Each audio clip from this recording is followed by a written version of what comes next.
Pothireddypadu head regulator నుండి విడుదల చేస్తున్న కృష్ణా జలాలలో సగానికి పైగా కుందు నదిలోనికి విడుదల చేయడం వల్ల కృత్రిమ వరదలతో రైతులు పంట పొలాలు జలమయం అవుతున్నాయని, ఇప్పటికైనా కుందు నదిలోకి విడుదల చేసే నీటిని గణనీయంగా తగ్గించాలని మంగళవారం నంద్యాల జిల్లా కలెక్టర్ కార్యాలయంలో జిల్లా కలెక్టర్ రాజకుమారిని రాయలసీమ సాగునీటి సాధన సమితి అధ్యక్షులు బొజ్జ దశరథరామరెడ్డి కలిసి విన్నవించారు. రాయలసీమ సాగునీటి సాధన సమితి కార్యవర్గ సభ్యులతో వరద నీటితో ముంపునకు గురైన పాములపాడు, కోవెలకుంట్ల, పెద్దముడియం మండల రైతు ప్రతినిధులతో కలిసి బొజ్జ దశరథరామరెడ్డి కలెక్టర్ని కలిశారు. కుందు నదిలో వరదలతో పాటు బనకచర్ల క్రాస్ రెగ్యులేటర్ నుండి గోరకల్లు రిజర్వాయర్ వరకు కృష్ణా జలాలను తీసుకొని పోయే ప్రధాన కాలువ సామర్థ్యాన్ని 22,000 క్యూసెక్కులకు పెంచినప్పటికీ కొన్ని వంతెనలు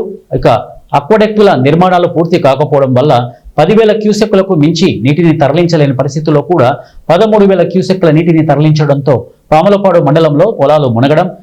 జోము ఉండడంతో వేలాది ఎకరాలలో రైతులు నష్టపోతున్న విషయాన్ని కలెక్టర్ దృష్టికి బొజ్జ తీసుకుని వచ్చారు. ఈ వరదల వల్ల పంట నష్టపోవడం, ఉప్పలం పొంగడంతో వ్యవసాయానికి పనికి రాకుండా పోవడం, పొలాలు కోతలకు గురవడం తదితర ఇబ్బందుల వలన రైతులు ఆర్థికంగా తీవ్రంగా నష్టపోతున్న విషయాలను కూడా కలెక్టర్ దృష్టికి బొజ్జ దశరథరామరెడ్డి తీసుకువచ్చారు.